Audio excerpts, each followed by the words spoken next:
Vale, has hablado de por qué tal vez es un error utilizar el FOB. Has hablado de los riesgos que implica el no conocer los puntos básicos del X-Word. Tenemos un vídeo explicativo a nivel general sobre los Incoterms, pero a la hora de la verdad, ¿sabemos qué costes debemos de imputar y en base a qué conceptos cuando utilizamos los Incoterms? Si quieres aprender de ello, quédate en el vídeo. Muy buenas a todos y bienvenidos un día más a vuestro canal, a Tu Tiempo es Oro.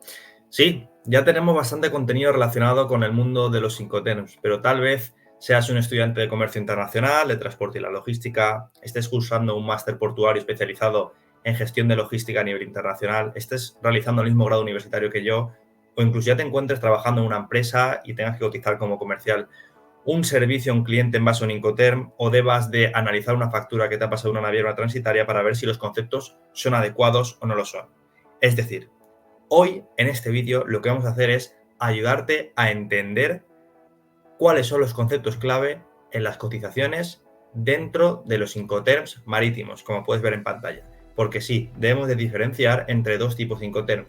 Los Incoterms marítimos, que son aquellos especializados en carga a granel, véase cereales, véase trigo, véase incluso arena, y los contenedores multimodales que podemos ver en otro vídeo, si este vídeo tiene suficiente éxito y os ayuda lo suficiente, que son destinados a carga contenedorizada.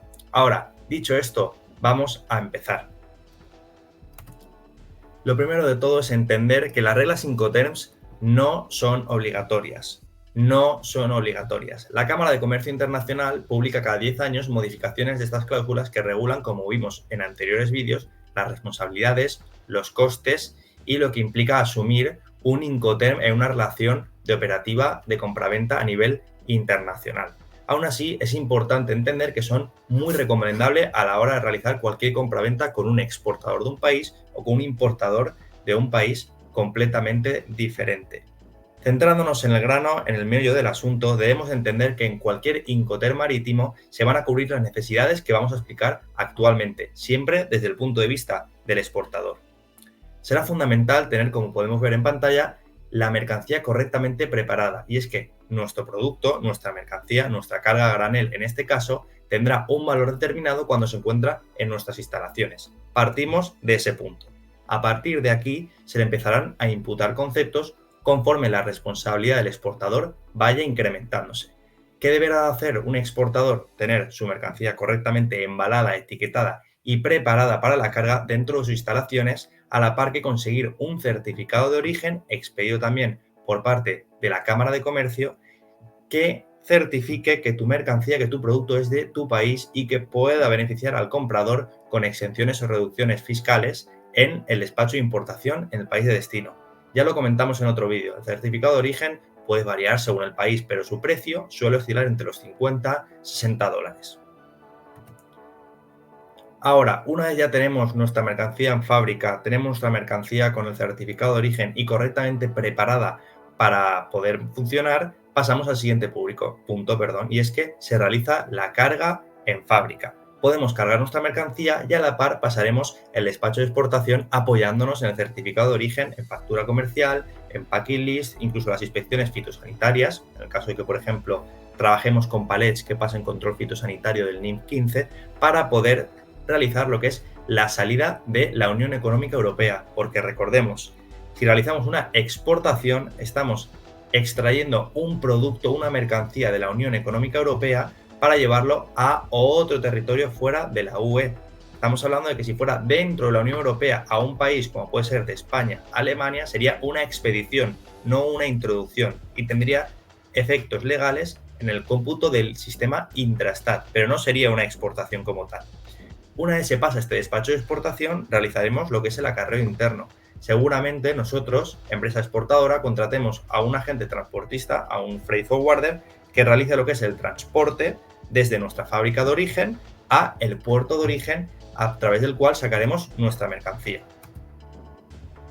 Muy bien, nuestra mercancía ya ha llegado a este puerto de origen. Podemos encontrarnos una serie de conceptos a través de los cuales nos van a facturar, nos van a cobrar. Encontramos el ISPS, que es una tasa portuaria que grava el riesgo y trata de garantizar la seguridad dentro del recinto portuario. Como podemos ver en pantalla, es un código internacional para la protección de los buques y es más que probable que la gran mayoría de puertos, realizando contrataciones con Incoterms marítimos, nos lo facturen siendo exportadores. Además, no es la única, ya que encontramos otras tasas portuarias. El uso extensivo de una terminal implica el uso de un espacio público que también se grava, que también se cobra. Y eso se hace mediante la tasa T3 o sus derivados, que son el E2 o el G4, para estancias de contenedores o carga a granel, como es el caso que se recomienda ahora en los Incoterms marítimos. Todos estos conceptos deberán de ser facturados en todos los Incoterms marítimos. Y también, pues evidentemente, si nuestra mercancía se encuentra dentro de una terminal, es más que probable que se realicen movimientos entre terminales, con lo cual eso también se facturará y puede aparecer como concepto dentro de la factura. Recapitulando un poco, Dani, a ver, ¿por dónde vamos? Bien, nuestra mercancía ha estado en la fábrica, correctamente embalada, adecuada, para que luego haya sido cargada, tenemos nuestro certificado de origen, se pasa al despacho de exportación, hacemos el acarreo interno hasta el puerto, tenemos nuestra mercancía en terminal, nos cobran una serie de conceptos como el ISPS por seguridad, como la T3 o incluso los movimientos entre terminales. ¿Todo esto qué significa? En resumen, significa que tu mercancía estará franco al costado del buque, que es lo mismo que Free Alongside the Ship, que son las siglas del Incoterm FAS. Cumpliendo todos estos requisitos como vendedores, estaremos representando a la perfección lo que es el Incoterm FAS, el primero de los Incoterms marítimos que estamos comentando. Pero como siempre, esta no es la única opción ni la única variable. Y es que ahora vamos a ver una serie de conceptos que implica pasar a otro nuevo Incoterm, el FOB. Muy bien, ¿cuál es la diferencia? En lugar de tener única y exclusivamente nuestra mercancía franca al costado del buque, si la decidimos cargar como exportadores y asumir esa responsabilidad de dejarla encima del barco, pasamos al FOB. Eso a nivel de conceptos y de costes, ¿qué implica? Nosotros, como exportadores, deberemos de asumir otra tasa, que es la tasa THC, Terminal Handling Charge, que como podemos ver en estos dos primeros puntos del Incoterm FOB, implica la carga y la estiba de los contenedores si la mercancía es contenedorizada, que no es recomendable, o de la mercancía en general, de lo que es el muelle de carga al barco. El peligro que implica, el riesgo que implica el trabajo de los estibadores, se factura o se cobra con este concepto. Además, nosotros, volviendo un poco al punto anterior, como exportadores, deberemos de haber contratado seguramente los servicios de un transitario para que nos haga las gestiones de transporte de acarreo interno, las gestiones dentro del puerto, para que nos pase el despacho de exportación, y eso también se deberá de pagar. Y ahora, hilando con el vídeo de por qué no debemos utilizar el FOB y sí el FCA, encontramos el concepto de ocupaciones y demoras en origen. Bien, las ocupaciones y demoras representan un gasto que muchísimas veces las navieras o las transitarias tienen negociados una serie de días libres, que normalmente suele ser de una semana, a partir de los cuales te empiezan a cobrar unas cantidades muy interesantes que tal vez puede que sean de manera exponencial.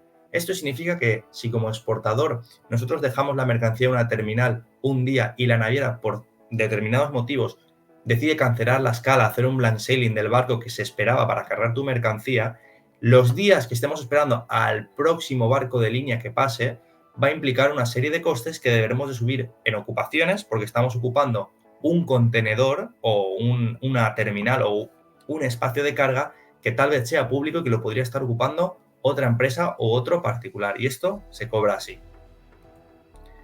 Ahora, muy bien, como exportador hemos visto el FAS, hemos visto el FOB, que implica dejarlo encima del buque. Pero tenemos más opciones y es que si nosotros como vendedores decidimos contratar el transporte principal, el flete marítimo, estaremos asumiendo la responsabilidad de esa mercancía hasta que llega a destino habiendo pagado este importe principal del transporte.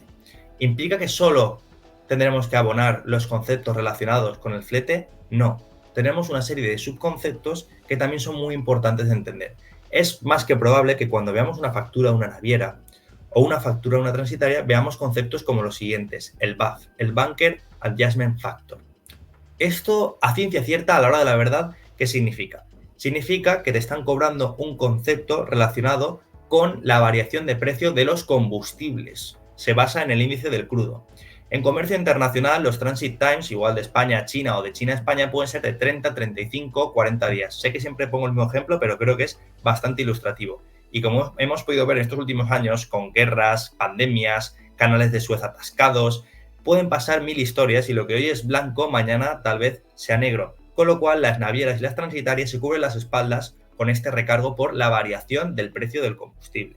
Lo mismo se puede aplicar en el CAF, Currency Adjustment Factor, que implica la cobertura de riesgo, mediante este concepto, de las variaciones del precio de las divisas. Y luego tenemos el DOD, Derecho de Obtención de Divisa, que no es lo mismo que el concepto anterior. En este concepto, en el CFR, aparecerá cotizado lo que representa la imposibilidad de obtener divisas en un determinado país, de poder pagar en una determinada moneda. Y por eso también en el CFR se imputa esta cantidad.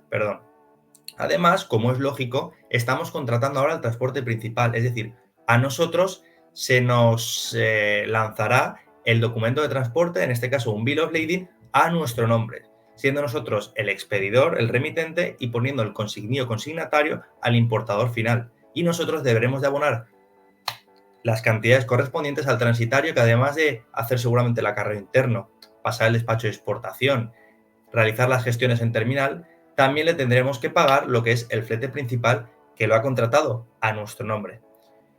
Pero como podéis imaginar, y tal vez ya lo sepáis, no es el último Incoterm marítimo que tenemos. Y es que, además del CFR, encontramos el siguiente paso, el CIF. Son las siglas de Cost, Insurance and Freight. La principal diferencia con el anterior, con el CFR, es que aquí, en base a las reglas Incoterms 2020, tenemos la obligación de contratar una póliza de seguro en la que aparezca nuestro cliente importador como beneficiario. Ahora, esa cláusula de seguro deberá ser una cláusula básica, deberá ser una cláusula intermedia, deberá ser una cláusula premium que cubra cualquier tipo de problemática que podamos encontrarnos. Pues bien, deberá ser una cláusula ICC del tipo C, es decir, una cláusula básica por obligación, podremos contratar una mejor, pero el mínimo es este, una cláusula básica que nos permita poder exportar el producto y que si hay cualquier problema en el mar, nuestro cliente importador pueda tener un mínimo de cobertura. No es el único gasto que encontraremos, pues además tenemos, como podemos ver, gastos extras, tanto en CFR, contratando el flete, como en CIF, contratando el flete y el seguro. Si vemos PSS, ¿qué significa? Significa el Peak Season Surcharge. Significa que en épocas como las que estamos viviendo ahora, en el periodo de agosto a octubre-noviembre, la gran mayoría de las navieras cobran un extra por temporada alta porque la gente está buscando aprovisionamiento de cara a época de Black Friday y época de Navidad. Y en estos picos de demanda, los operadores logísticos cobran un extra en base a este concepto. Luego encontramos el EWS, que graba lo que es el Extra Weight Surcharge, es decir, extra de peso que viene grabado y que por tanto implica mayor gestión dentro de lo que es el buque portacontenedores, si es de contenedores, o el buque granelero. Y luego encontramos el PCS y el SCTF, que lo que están grabando es el paso del barco, el paso del navío a través de diferentes canales, como el canal de Panamá o el canal de Suez. Por último, otro ejemplo que he querido rescatar, que es muy válido, es el WRS, que lo que está grabando, mediante este concepto, es el riesgo de guerra, y más actualmente desde el año 2022, con la guerra y el conflicto bélico entre Rusia y Ucrania, o con el conflicto que tenemos hoy en día entre Israel y Palestina. Como podéis ver, ante cada concepto, ante cada cambio o tendencia que pueda haber en el mercado, las grandes operadoras logísticas se cubren las espaldas con esta serie de tarifas por tal de mantener sus niveles de ingresos y su rentabilidad en operaciones. Pues bien, hasta aquí la explicación de hoy de los conceptos clave a la hora de imputar los Incoterms marítimos. ¿Qué Incoterms teníamos? Hacemos repaso. FAS, Free Alongside the Ship, FOB, Free On Board, CFR, Cost and Freight, y si añadimos un seguro de cláusula ICC-C, CIF. Espero que os haya sido útil la información. Si os ha parecido interesante, si queréis ver un ejercicio práctico en el cual se imputan esta serie de conceptos con cantidades monetarias para poder ver de verdad cómo funciona, espero que me dejéis un comentario, que le deis like, que os suscribáis y que nos veamos en próximos vídeos. Muchas gracias y un saludo.